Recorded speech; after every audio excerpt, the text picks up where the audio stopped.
Hello, everyone, and welcome. You're listening to Cost of Goods Sold with Jennifer Myers-Chua, Episode 9. In today's episode, we chat with Emma Rohmann from Green at Home. We learn how Emma went from environmental engineering to studying our toxic load from the products we use in our everyday lives. We learn why ultimately regulations don't work as they should and that the onus is on consumers to protect ourselves. What you should be mindful of when buying products for your home or your business, and what steps we can take immediately to influence manufacturers to reduce toxic chemicals and create a healthier future for all.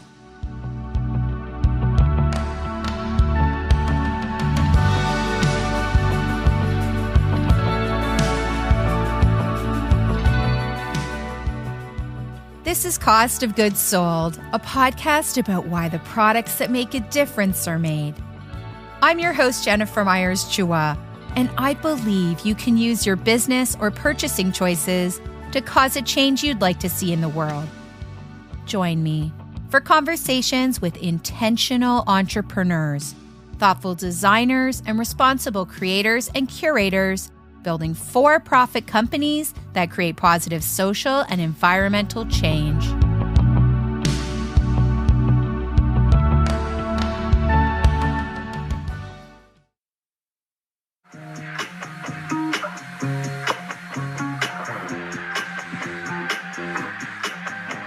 This episode is brought to you by Hip Mummies, carefully curated wholesale merchandise for modern retail. If you want to stock your shelves with brands that are socially responsible and sustainable, or if you want to be a part of the collection that is delighting Canadian retail, visit hipmummies.ca.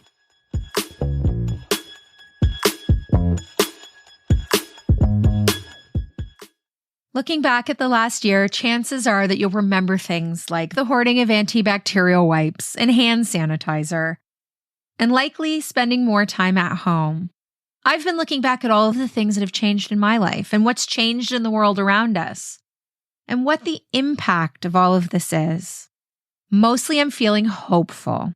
Yes, Amazon sales are through the roof, plastic use is up dramatically, and counterfeits and unsafe goods are headed into more homes because of the increase of online shopping. But more and more consumers, and our customers for sure, are asking the important questions. Where is something made? What is it made of? And how can we prove as a seller that it's safe? And personally, I've been leaning more and more on Emma for advice. Emma first became interested in chemicals in university. She's quick to point out that chemicals are everywhere and that they're not all harmful. But while learning to design waste and drinking water treatment plants, she learned what chemicals were in our water and how difficult it is to remove them. She immediately stopped using things like conventional cleaners and began to research the source of the contaminants in our water systems. Over the years, Emma developed a career as an environmental engineer in the green building world. She became more aware of the importance of our decisions beyond cleaners and personal care products, and how we are not being properly educated and not told about all of the impacts that these products have on our health and the world around us. In order to be conscious consumers and make more informed choices, we need access to balanced, researched information that isn't just one-sided. And so Emma's business Green at Home was born to help untangle all of the conflicting information and find that practical middle ground that she found was lacking. Emma now works with primarily parents and those who are expecting, helping them to lower their toxic load by addressing toxic chemicals in our homes and daily lives. Toxins are everywhere, yes. And our systems are able to filter out some of them. But with a dramatic rise in cancers and allergies, hormone imbalances, chronic disease, obesity, and other environmental illnesses, it's worth learning a little bit more about how we can make more mindful purchasing choices because the environment has a huge impact on us and our health. Essentially, environmental health or environmental medicine looks at the impact external factors have on our health. When it comes to consumer goods, we can think of them impacting our space. Everything that we are putting on our skin has the potential to be absorbed. What we put in our air we breathe in, and what's in our food and our drink we ingest. So there's 3 pathways, and a lot of the kind of conversation around toxics got pushed to the side because most conventional practitioners would say, oh, well, the dose makes the poison. We don't need to be concerned because there's such small amounts and our bodies have detoxification systems. They're not going to cause a health impact. Where environmental health comes into play, environmental medicine, we're not just looking at isolated exposures to things. There are toxins literally everywhere. At this point, it's not about going toxin free. We can't. But it's lowering the exposure as much as possible and supporting our body's system so that they can better handle what they can't control. So when we think of the way that our environment affects our health, it is varied. And that's what makes it such a challenging field of study because every body handles things differently. But essentially, you can consider your body's systems like a barrel. It's a contained volume. And when we are exposed to certain toxins or stressors, this adds to our toxic load. If your body's systems cannot process these toxins and stressors fast enough at the rate that they're coming in, they end up overflowing into our bloodstream, into our body. Some of them get reabsorbed into our fat, and it can cause cellular damage. It can cause hormone disruption. Hormone disruption is one of the main things that I talk about because it is so widespread. We know that some toxins are contributing to cancer, asthma, and allergies. It's vast, but that's the crux of how the environment affects us. In the past couple of years with my own business, I've been discovering how many known carcinogens are in the products we buy. Most of those purchased online that haven't passed safety testing, even if the manufacturer claims they have. And I've been having this conversation with like-minded people like Emma. Who is responsible? Is the onus on us as a consumer? Is it on the seller, the manufacturer? And what is the government doing to protect us? And why, when I tell people that the children's products that they've bought at the dollar store on Amazon might contain lead in dangerous amounts, why is everyone not more aware? In my work legally importing goods, we have a number of checks and balances to make sure a product is safe to sell. This includes third-party safety testing and getting insight and information on certifications and on factories. It also includes having huge insurance policies in place in case anything ever is to happen. But anyone with an e-commerce store can buy a case of goods from a factory overseas without any of this in place. And it's a huge, huge risk for themselves, for the factory workers, the planet, and ultimately their customers and families. Safety testing, safer materials is all expensive. So if something seems too good to be true, it probably is. And regulations, they help, but they're not enough on their own. A lot of people will say the government regulates everything in North America. We've got stringent requirements that products need to meet to be put on store shelves, and so it's fine. The other side is some people saying nothing's regulated, everything's harmful, and so it's actually somewhere in the middle. In North America, we do have certain regulations that look at known harmful ingredients. A lot of the times especially in personal care products, it's a dosing requirement. So it'll look at, okay, you're allowed to have X ingredient up to a certain percent of the product because this has been shown to be the threshold where it is safe. In other instances, there are flat out bans.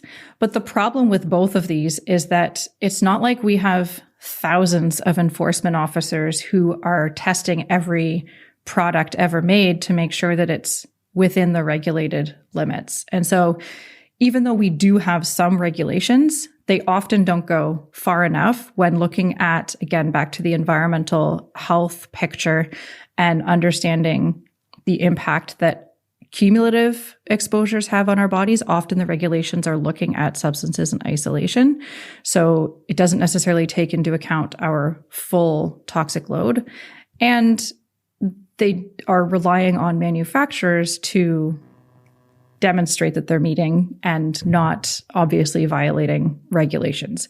There are checks. Sometimes products will be spot checked. In North America, we operate in what's called a post-regulatory or post-market regulatory system. And so often when ingredients or products end up being deemed to be harmful, it's because either consumers or environmental or health advocacy groups have raised the alarm bell. And this happens years, sometimes decades after a product has been on store shelves.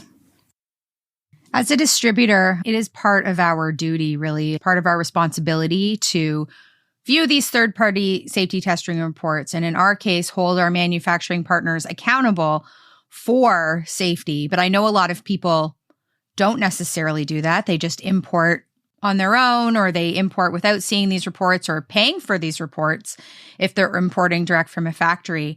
And when I've spoken to primarily parents about the dangers of these unregulated products, I do hear those comments. People saying, well, if it's on the shelf in this big box store, it has to be safe.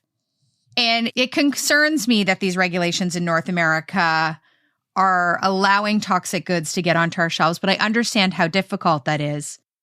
What are we missing as consumers or as people looking to stock our shelves? Which potential toxins should we be looking for that we're not thinking about? That list is long because it depends on the product itself. I think the most important thing to recognize is that lead, BPA, phthalates, parabens, these got a lot of public attention. So most of us have at least a general awareness that these things may not be so great. And so when you see packaging that says BPA free, phthalate free, PFOA is another big one, PFOA free, you're like, great, it doesn't have this big chemical of concern that I'm aware of. It must be fine. And so the biggest thing that I think we are missing is that industry is very good. The chemical industry in particular is very good at monitoring which chemicals are likely to be banned or restricted. And when that happens, they have a replacement ready to go. And what we're finding is that these, some people call them regrettable substitutions, have the same or sometimes worse safety profile than the chemical that they're replacing. So instead of looking for BPA free, you want to be looking for bisphenol free, because BPA has been replaced with other bisphenols. That's what the B stands for. But you can put BPA free on the label, but you don't know what it's being replaced with.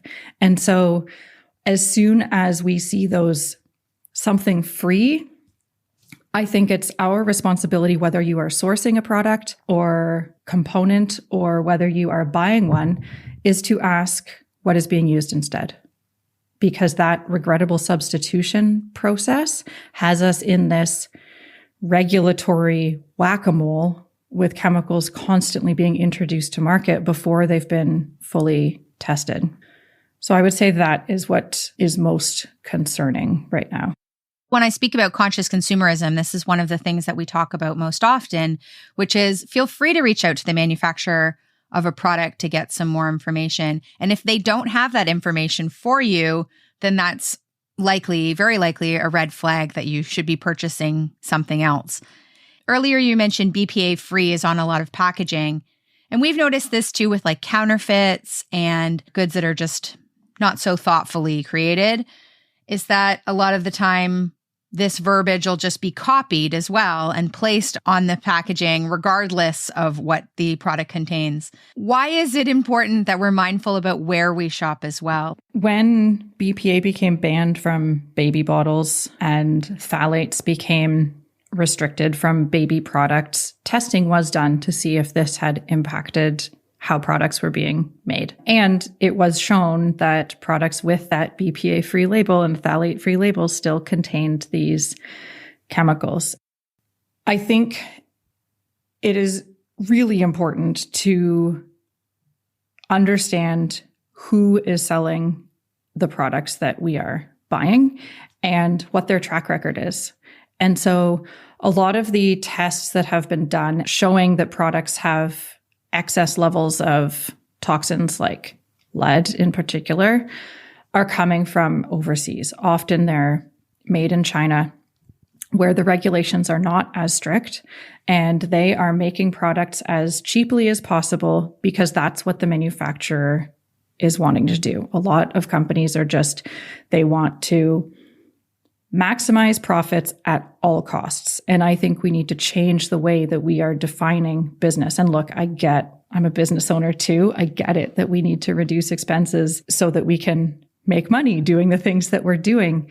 However, when looking at the other costs, if you're buying from a manufacturer who is using unregulated labor, who is operating in a country that has notoriously poor environmental and labor standards, and you are not checking that factory is operating within the standards that maybe would exist in North America, if you're going to take labor elsewhere, it's like the wild, wild west. And we've seen it. We've seen what happens with the factory in Bangladesh, the clothing factory. And that had a big uproar for what I would consider a way too short period of time, because everyone who was bent out of shape about that sort of thing happening are still buying clothes from companies who are using offshore markets without checking their practices. And so I think both on the business side and the consumer side, we need to be asking these questions. And if you're using offshore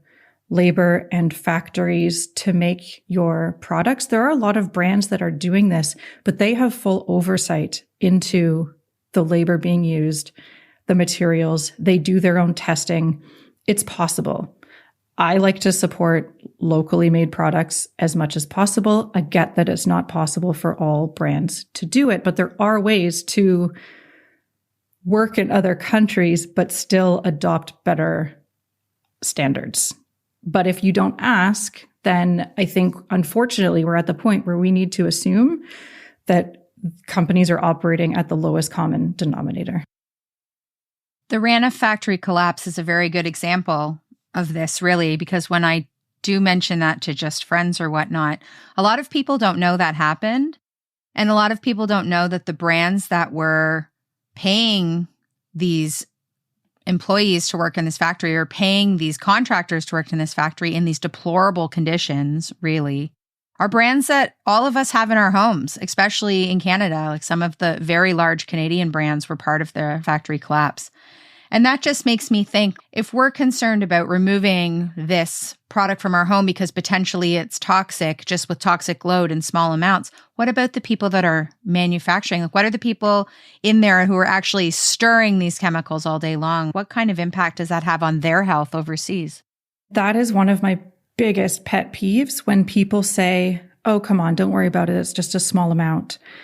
Like frying pans, for example, not an overseas example, but yes, the impact of using a Teflon frying pan is likely minimal as a user in the kitchen. There will be some migration, but the impact to you compared to the impact of the communities in the United States who have been poisoned by the manufacturing facilities making this, the impact can't even be compared because people are literally dying from the manufacturing plants that are dumping the hazardous waste. And people who have been working in the facilities have cancer, birth defects for pregnant women. And so those impacts are often not considered in the argument that it's safe to the end user. Same with overseas clothing. A lot of these products that are using chemicals in their raw form, we don't take into account that somebody somewhere is exposed to incredibly high amounts. And it's the workers and it's also the communities surrounding these factories, which are often more marginalized communities to start with. And so, sure, us sitting in our homes in Canada may have very little risk for the clothing that we're wearing, the dyes that are used in clothing may not harm us in any meaningful way, but the waterways in India are polluted beyond recognition because clothing dyes are some of the most toxic chemicals and are just being released into the environment. It's opened up a lot of doors to be in this global economy but it's also opened up a lot of problems. If we are going to be taking advantage of having access to global markets, then we also need to be taking responsibility to protect the people that we are relying on to be giving us our goods. In a recent episode of your podcast, which I'm a huge fan of, by the way, you spoke about a Toronto newspaper which had purchased, and in this case, it was toys from 18 random retailers who had sourced goods from China. Can you give us some insight into what they found and what you find surprising about that information? They purchased toys and had them tested for lead, which is probably the most regulated chemical on the market because we know the damaging effect that it can have, particularly on children. It's a neurotoxin, it's a hormone disruptor, and there is no known safe level of lead for children. And they found that the majority of the products that they tested for lead and often substantially higher than the legal limit. I think it just brings to light the reminder that lead is something that is not up for debate. There are still hormone disrupting chemicals and other things that have a lot of debate around them as to how harmful they are. I don't see much debate around lead being toxic, and yet it's found in dozens of products still when it is regulated and should not be there. This is where I think it can get confusing and overwhelming, because if this is something that's regulated, we need to be able to put some level of trust in the marketplace and our regulations, right? Otherwise, we will drive ourselves crazy. And so it goes back to, again, understanding who is making the product and what kinds of checks and balances that they have in place. Most of the products are the very low cost kind of dollar store trinkets. These are the ones that have repeatedly been found to contain higher levels of things like lead and cadmium, which is another heavy metal. There was one major recall of products by an incredibly large toy company that was also surprising. But the difference with them is that they caught it. And so they recalled, I think it was millions of toys, but something like 85% of them hadn't yet made it onto store shelves. And so I think that's a good thing. They've got the ability to do that and they're checking. A lot of these dollar store type markets, Amazon type markets, they're not doing this. And so that's why they end up being on store shelves and why our kids end up being exposed, unfortunately. If you're enjoying this podcast, please consider taking the time to rate and review it on Apple Podcasts or wherever you listen.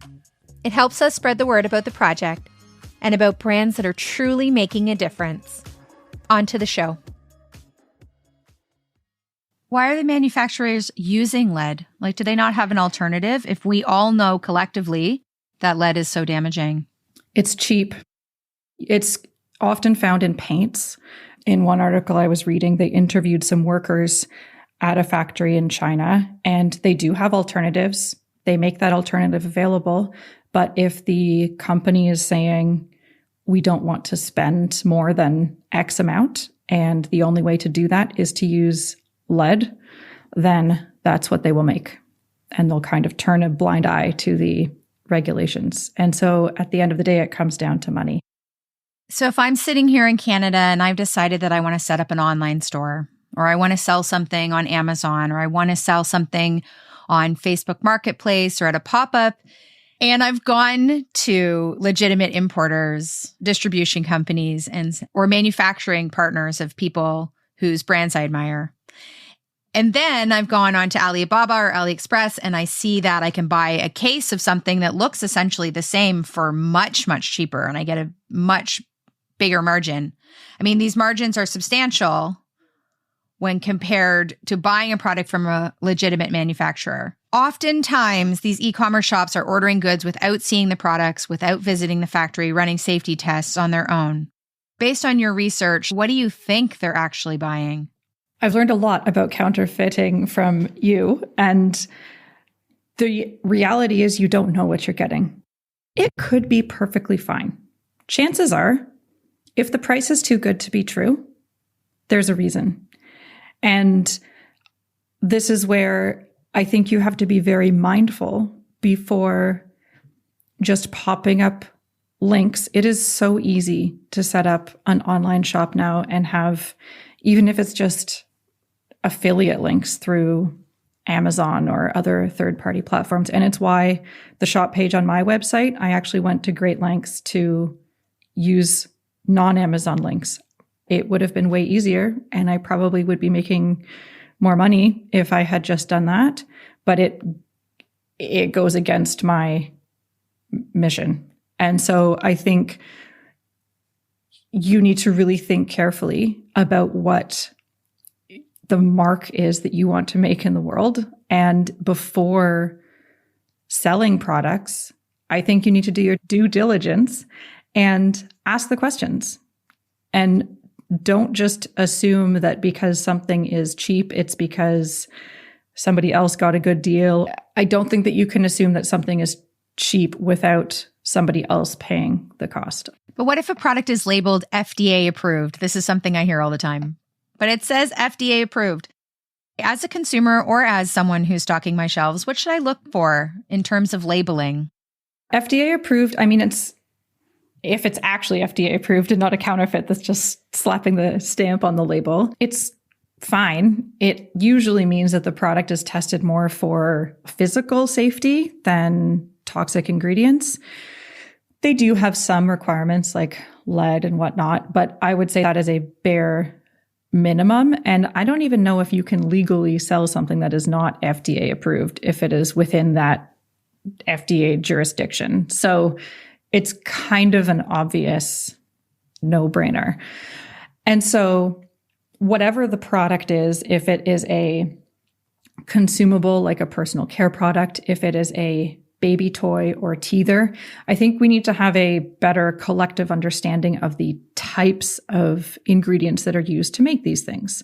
And so if it's something like, let's say, a teething toy, often they're made with plastics that are soft and flexible. And so we know that plasticizers and phthalates can be a risk. And so it's asking, okay, what is being used to give this product the properties that it has? And are these ingredients potentially harmful? And that's a big ask. It's a lot for people to try to take on. And it's why I spend so much of my time in my programs educating how to ask these questions and what to do with the information, as well as providing the solutions, because we need to be more educated, aware, and conscious, both as consumers, like from the family side, as well as consumers on a business side, getting materials for our products, because there are thousands of chemicals on the market right now.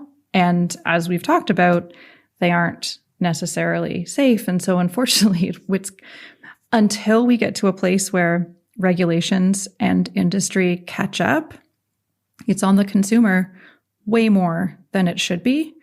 But if we don't start asking the questions, I don't think any of the other mechanisms are going to change. And so I really do think that it's up to us to start driving this conversation so that companies know that it's important. As consumers, we have the opportunity to buy anything in one click online, which is convenient. And oftentimes these massive online marketplaces or these dollar stores have goods that are much more affordable. Like they're a lot more inexpensive. But what's the cost? I think we have to look at this from the cost to ourselves, as well as the cost to the environment and the people who are making them. Let's look at the cost to ourselves. A lot of these cheap products are not made to last. They are cheap because, well, they use cheap materials, but also they want you to keep buying more of them. That's the business model. It's volume, right? Low cost, high volume. That's the model. And so if you think about buying something for a really low price, how long is it going to last? How many are you going to have to buy over how long in order for it to do whatever you want it to do? And think about that and say, okay, is this cost really worth it over the long term? The other issue is health. And I don't think we put enough of a dollar value on our health that we should. I think a lot of us are forced to invest in our health when something bad happens, but the idea of investing in prevention or risk reduction is a tough concept to grasp for a lot of us because we don't need it right now, right? We're fine. And so I think just starting to think about our health differently and understanding, look, not everything that you buy is going to be 100% non-toxic. That is okay. But if you're evaluating something that your baby is going to be sucking on day in and day out, this is something that really matters, especially for children because they're developing, they're growing, their systems are maturing in ways that we know chemical introduction at certain windows in a child's development can have lifelong impacts, particularly with hormone disruptors. And so this is something that we need to know and we need to be considering because our children's health is not getting better. Looking at the big picture and understanding that a little bit more of a cost for a product, like let's say a teether or a mattress for a baby that you're going to be using for a long time, knowing that it's not going to be adding to your child's risk of developing issues down the line is something that we need to be factoring into our decision making. And then thinking about who is making these products and who is exposing themselves to working conditions that are potentially unsafe, to chemicals that are potentially, or like lead, obviously harmful. And if the company has a track record of poor enforcement or dumping chemicals, if we are buying products from those companies, then we are at fault as well. We can't just keep putting the blame on companies and absolving ourselves of any responsibility because we're the ones supporting them. And I think we need to really be looking at that big picture. At Hit Mummies, we vet very carefully for that, for cost of use. It is something that we're mindful of. And we've had this criticism because we sell some silicone baby plates, for example, that are much more expensive than buying a plastic plate from a dollar store. But if you use this 3 meals a day and you know it's safe, and there's a lot of contaminant issues in silicone, for example, that's a really big one. You can get some unsafe silicone, then you're eating off it. So like you mentioned before, it makes me really uncomfortable. So health and safety are definitely one thing to be mindful of. But are there any other environmental impacts associated with these toxic goods on top of the impact to our health or the health of our families? Yes. And I think it depends on the chemical. So in some instances, there are chemicals used that we now know do not degrade once they hit the environment. These are called forever chemicals. And they are found in flame retardants. They are found in stain repellents. They are found in waterproofing materials. And they have been found in polar bears in the far reaches of the globe where they should not really be exposed to any human-made ingredients. And so the problem with these is they're forever chemicals because they do their job very well. Like Teflon, it's the slipperiest substance on earth. It is effective at what it does, but when it enters the environment, it doesn't go away. And it is hormone disrupting, carcinogenic, and it is building up because as we use and dispose of products, it's not like our trash just disappears. It ends up somewhere. And yes, when it goes to a landfill, there are some systems in place to contain what it goes in that landfill, but there is still leachate, which is the stuff that ends up settling out at the bottom of the giant garbage pile as things start to degrade, that needs to be disposed of. There is always a waste product. And with things like forever chemicals, we're finding them all over the place. When we look at ocean pollution, microplastics are now known to be a huge problem. And we're now facing the fact that we're looking at having more plastic in our ocean than fish. And the wildlife eat it, we eat the fish, and the chain just continues.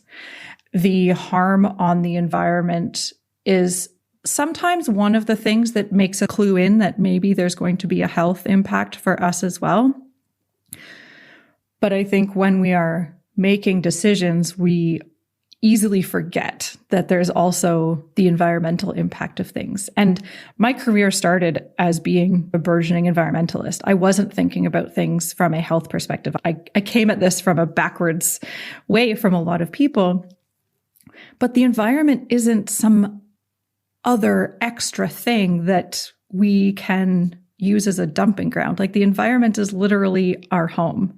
If you think of the work that we're doing or the work that I'm doing to help reduce toxins within our actual houses, the same goes for our planet. We rely on a healthy environment for our food, our air, our water. And when we constantly use it as a dumping ground, our soils, our water quality, our air can't recover. And so being mindful of the manufacturing processes that we're supporting, the chemicals that we're introducing without fully looking at their impact, I am worried for our kids, to be honest. I mean, it's kind of a downer of an answer, but the environment has a carrying capacity too, and we are not respecting that. I was doing some research for a previous episode, and they were talking about these forever chemicals, which are often found in packaging. And they did a random blood testing of like a random selection of a population, and they found 5 or more of these chemicals in 70% of our bloodstream. And they also found these chemicals, and I think it was in California, in the waterway, in their drinking water source. So I know that those are a really big problem. And this all sounds very overwhelming. And I know that you take the position that this should not be overwhelming. Anyone that's made it this far into the episode that's feeling a little bit scared right now, do you have any words of hope or words of how they could approach this more mindfully without that overwhelm?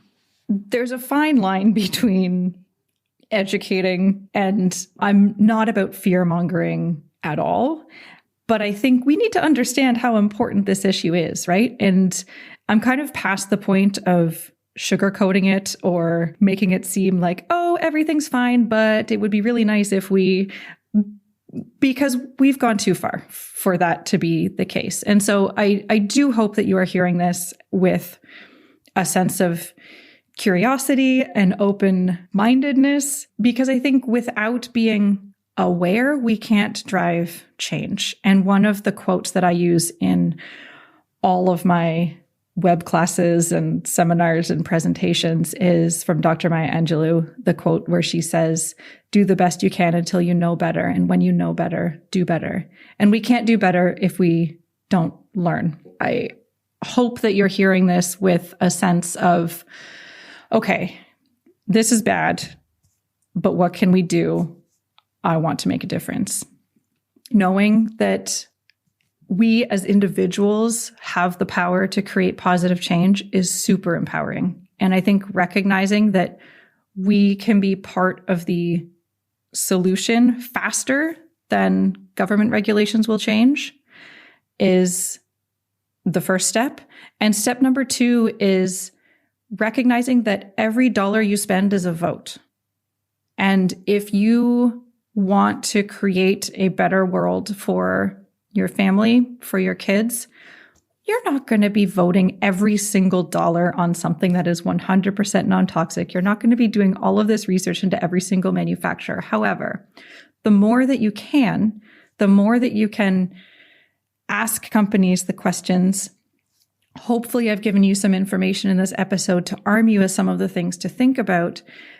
Even if you can't necessarily afford something that is kind of the ultimate goal, the fact that you're asking the questions makes a difference. I started my career as a co-op student phoning manufacturers and asking them for the MSDS and the VOC content of the materials that were going into the buildings that the projects that I was working on. And this was back in 2004, I think. And the people on the other end of the phone would respond like I was asking them the most obscure question. They had no idea what I was talking about. Just 3, 4, 5 years later, every major company that supplies products for building projects post it on their website, or you call them up and ask for it, and it's like, yep, no problem, here it is, and it's in your inbox 3 seconds later.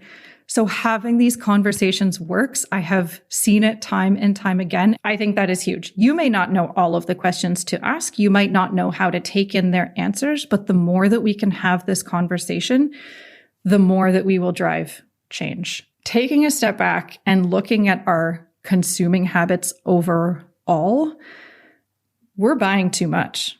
And so if you want to just do one thing, it's being more conscious and aware of what you're buying and starting with the mindset that less is more. And then it won't be such a hurdle to maybe invest in a few of the bigger ticket items that you might have your eye on. That's a gross simplification. There are a lot of people with different economic situations. I totally get that. But I think we just need to start thinking about our kind of budget process and our lifestyle on the whole differently. Some of our partners, for example, small independent retailers that we work with, they are often putting these questions to us and having us ask the manufacturer, or often being very mindful of what they're selling or what they're stocking their shelves with for their consumers. Like, they're being really great about it. Oftentimes, these stores are now also accepting used goods and then reselling them. So repurposing.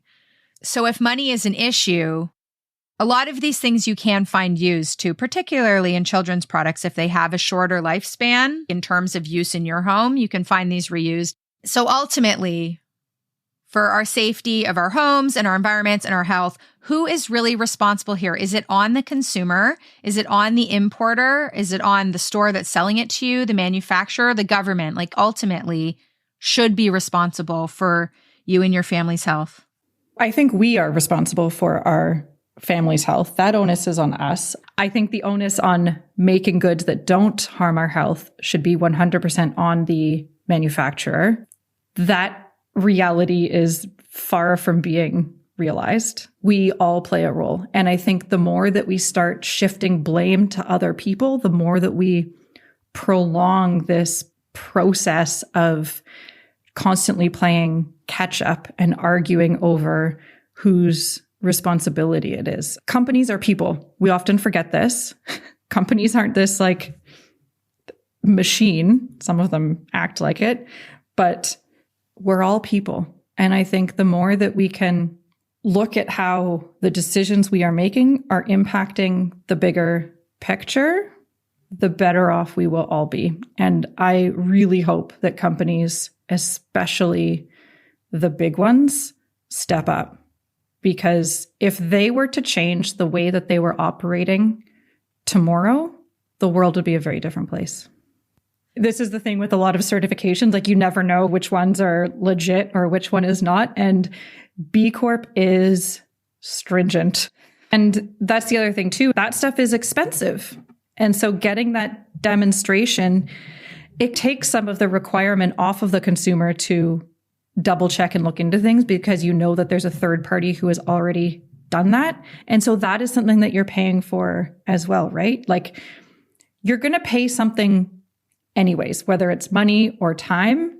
You just have to trade off which one you're willing to do. And sometimes you're more able or willing to throw one thing at a problem than another. But don't forget that if you're going to be spending less money, you're likely going to be spending more time on something down the road. And B Corp or better made products are more expensive, usually for a very good reason. And it's probably going to be saving you a headache. I know earlier you said that you're a little worried as a mother, but seeing the response of your podcast, and you have a Facebook group, this messaging is resonating with a lot of people. So are you hopeful for the future? I definitely am. And I think kids are getting it. Like, we've seen kids striking for the climate. We've seen kids suing the government over environmental policies. So I am hopeful we have some damage to undo. And so we can't just leave it up to our kids. So I am incredibly hopeful for the bright children that we are seeing and are going to be leaders in companies and governments. I think they are going to do amazing things in the world. I think our generation and our parents' generation, who has unfortunately been responsible for a lot of what we're dealing with now, there's still time for us to act. And the conversations that I'm seeing in my communities give me so much hope and honestly keep me going, because I can see how much people care and how much people want to change. And I've seen it. I've seen people message me saying, hey, I messaged this company and this is what they said and this is what I said back. And it's amazing. It's how change is going to happen. There's the Margaret Mead quote, a small group of thoughtful people can change the world. Indeed, it's the only thing that ever has. And I see it every day. And so we can change the trajectory that we are on. We just need more people to be joining the conversation. If you want to learn more about Emma or learn more about how to reduce toxins in your home and body, visit greenathome.ca. Interested in these topics? Emma's podcast, The Missing Pillar of Health, explores the impact our environment has on our health, our happiness, wealth, family, communities, and the planet. And it's available everywhere you get your podcasts. You can follow along with Emma on her mission on Facebook at Green at Home or Instagram at Emma_Green at Home. This episode was brought to you by Hip Mummies, carefully curated wholesale merchandise for modern Canadian retail. If you want to stock your shelves with carefully vetted, proven safe and thoughtfully designed brands, or if you're looking for Canadian distribution and representation, visit hipmummies.ca. Thank you for joining us this week. If you want to find out more about this episode or any of the previous episodes, please visit thecostofgoodsold.com. Have a founder story that you think we should feature? Reach out on Twitter or Instagram at @ofgoodsold. My name is Jennifer Myers-Chua, and you've been listening to Cost of Goods Sold, the podcast.